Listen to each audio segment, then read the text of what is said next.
In this series, we're going to take a look at the sometimes iconic, sometimes ironic cover art in video games. A quick look at the designers, artists, and elements that had us back in the day saving up our allowances and begging our parents for a new video game. Behind the cover.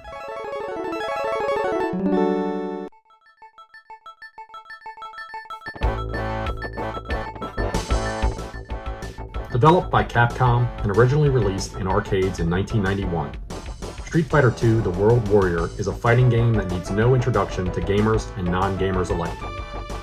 The sequel to the 1987 release Street Fighter, the second installment improved on many concepts introduced in the first game and exploded into a worldwide success. Depending on whose list you look at, as of 2022, Street Fighter II is the third or fourth highest grossing video game of all time, coming in at over $17 billion, accounting for inflation. The plot of the game, yes, there is a plot, has M. Bison, leader of the criminal Shadaloo organization, set up a worldwide fighting tournament.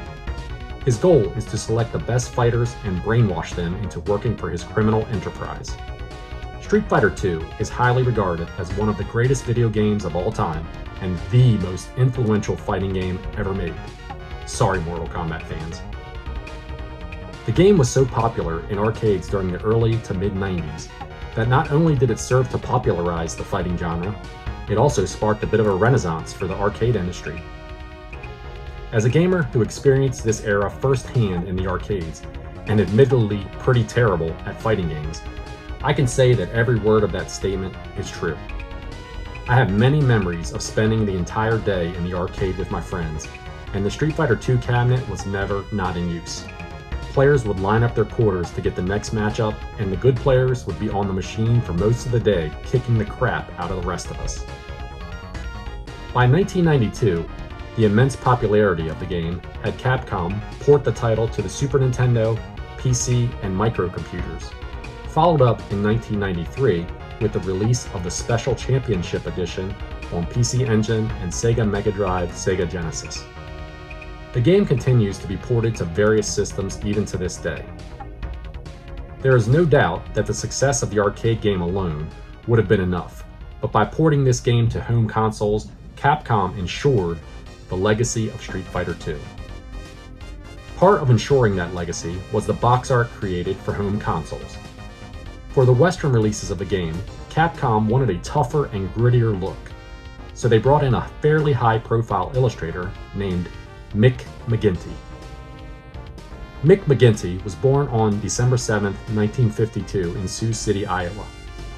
He was raised in a middle-class, blue-collar family. He graduated high school in 1971, enlisted in the U.S. Army, and served 2 years before moving to California. McGinty attended Fullerton College and eventually earned a Bachelor of Fine Arts degree in 1979 from the Art Center College of Design. After graduation, he was employed by a design studio in Hollywood, California for 4 years before becoming a freelance illustrator. His prolific career as a freelance illustrator enjoyed many successes. Highly sought after by both Hollywood and the advertising industry, his resume includes over 20 films and worked for high-profile companies like Adidas, MTV, Levi's Jeans, California Raisins, Warner Brothers, and countless others. For the Universal Studios theme parks, he created billboards and ads for many rides, including backlot attractions King Kong, Earthquake, Jaws, and Jurassic Park. Some of the films he contributed to include Field of Dreams, Rambo: First Blood Part 2, The Addams Family, Batman, Flubber, The Fly, Ghostbusters 2, Harry and the Hendersons, Hook, Jaws 4, Little Shop of Horrors, Robin Hood Prince of Thieves, RoboCop 2, Spaceballs, Tales from the Dark Side, and Who Framed Roger Rabbit.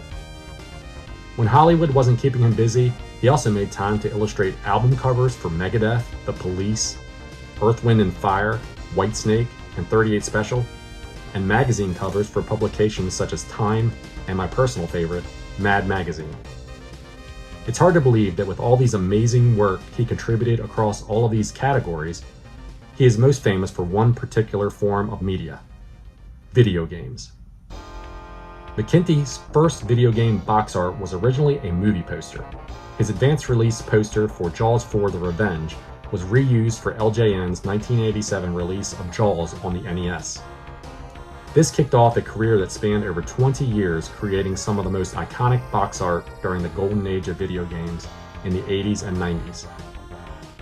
Mick McGinty was responsible for many lesser-known box art covers on games like Super Batter Up and Dig and Spike Volleyball on the Super Nintendo, Off-World Interceptor Extreme on Sega Saturn, Soul Feast on Sega CD, and Monster Bass on PlayStation 1. He did a run of covers for Zoo Tycoon that stretched for almost 8 years in the early 2000s. He did extensive cover work for Sierra on the Leisure Suit Larry series as well. He even put his mark on the Halo franchise with cover art for the Halo 2 multiplayer map pack release in 2005. Some of his most iconic cover art was for hit video games like College Slam, Kid Chameleon, Shining Force, both Streets of Rage 2 and Streets of Rage 3, and of course, all of the Western releases of Street Fighter 2.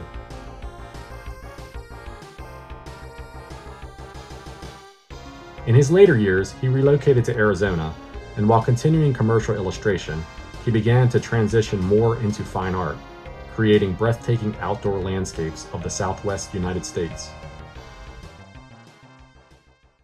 Mick passed away on September 18, 2021, at the age of 69. After his death, McGinty's son Joby reflected on his father's talent, saying, "My dad was an incredible artist, as everyone knows. And in true artist fashion, he was also never satisfied with his final work. Just a couple of weeks ago, he said he needed just one more hour on a few pieces in order to really finish them. We all knew that just wasn't true though.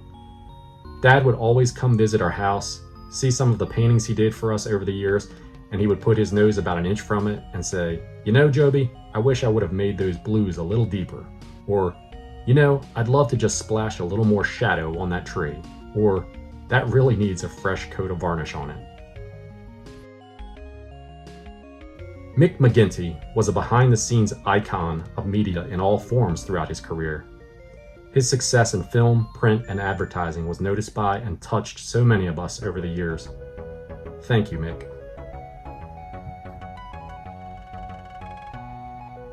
I hope you all enjoyed this episode of Behind the Cover. It's been a little while since I've had the time to put one of these together. I've had this one in the works for a little bit. I'm hoping to be able to continue to make more of these. I enjoy doing them. It's fun for me. I learn as much as hopefully you guys do by watching them. If you have a minute, please stop over to the Real Bit Wars channel and vote for YouTuber of the Month. Take a look at all the nominees, and if you like mine, please drop a vote for me. If you like one of the other guys as well, they're all really good dudes, drop them a vote as well. And until next time, everybody, take care of yourself out there. Cheers.